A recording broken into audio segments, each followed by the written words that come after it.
ഇവിടുത്തെ market rate അനുസരിച്ച് ഫിഷിന് 15 തൊട്ട് 30 യൂറോ വരെ വേരി ചെയ്യും. അതായത് നാട്ടിലെ ഏകദേശം 3000 രൂപ.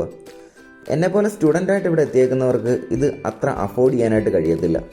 അതുകൊണ്ട് നമുക്ക് ആശ്രയിക്കാൻ കഴിയുന്നത് ഇതുപോലുള്ള ടിൻഡ് ഫിഷും പിന്നെ ഉള്ളത് ഫ്രോസൺ ഫിഷുമാണ്. ഫ്രോസൺ ഫിഷും ഒരു പരിധി വരെ നല്ല എക്സ്പെൻസീവ് ആയിട്ടാണ് എനിക്ക് തോന്നിയിട്ടുള്ളത്. അപ്പോൾ പിന്നെ നമുക്ക് സ്ഥിരം യൂസ് ചെയ്യാൻ കഴിയുന്നത് ഇതുപോലെയുള്ള ടിൻഡ് ഫിഷാണ്. ഈ ടിൻഡ് ഫിഷിൽ പ്രധാനമായിട്ടും വരുന്നത് ഒരു മീനും അത് ഡിപ്പ് ചെയ്ത് വെച്ചേക്കുന്ന ഒരു സോസും ആയിരിക്കും. ഈ സോസിനനുസരിച്ച് നമ്മുടെ ഈ ടേസ്റ്റും മാറും. ഇവർ ജർമ്മനിയിൽ ഒരുവിധപ്പെട്ട എല്ലാ സാധനങ്ങളെയും പിടിച്ച് സോസ് ആക്കിയിട്ടുണ്ട്. അതായത് മാംഗോ സോസ്, ആപ്രിക്ക sauce, red chilli sauce, tomato sauce തുടങ്ങി ഒരുവിധം എല്ലാ സോസുകളും നമുക്കിവിടെ അവൈലബിൾ ആണ്. പക്ഷേ നമ്മുടെ കറി വെക്കാൻ വേണ്ടിയിട്ട് ഇത്തരത്തിലുള്ള സോസുകളിൽ ചിലത് മാത്രമേ നമുക്ക് ഉപയോഗിക്കാനും പറ്റത്തുള്ളൂ. ഞാൻ കറി വെച്ച് നോക്കിയിട്ട് കുറച്ച് സോസുകൾ മാത്രം നല്ല രീതിയിൽ കിട്ടിയിട്ടുണ്ട്. അതായത് ടൊമാറ്റോ സോസ്, പാപ്രിക്ക സോസ്, അതുപോലെ തന്നെ റെഡ് ചില്ലി സോസ്. ഇത്രയും സോസുകളിൽ ഡിപ്പ് ചെയ്ത് വെച്ചേക്കുന്ന ഫിഷ് വാങ്ങിക്കുകയാണെന്നുണ്ടെങ്കിൽ അത് നമുക്ക് നല്ല രീതിയിൽ തന്നെ കറി വെക്കാനായിട്ട് കഴിയും.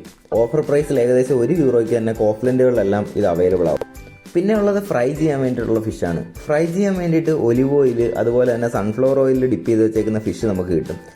ഇത്തരത്തിലുള്ള ഫിഷുകൾ ഫ്രൈ ചെയ്യുമ്പോൾ ശ്രദ്ധിക്കേണ്ടത് ഇത് പെട്ടെന്ന് പൊടിഞ്ഞു പോകും. അതുകൊണ്ട് തന്നെ കോൺഫ്ലവറിലോ അല്ലെങ്കിൽ ഏതെങ്കിലും ഒരു ബാറ്ററിലോ മുക്കിയിട്ടായിരിക്കണം വറക്കേണ്ടത്. ഞാനിപ്പോൾ ഇവിടെ എടുത്തേക്കുന്നത് മാക്രൽ ആൻഡ് ഫില്ലറ്റ്സ് ആണ്, അതായത് നമ്മുടെ നാട്ടിലെ അയില. അപ്പോൾ നമുക്കിനി അടുത്തൊരു വീഡിയോ ആയിട്ട് കാണാം.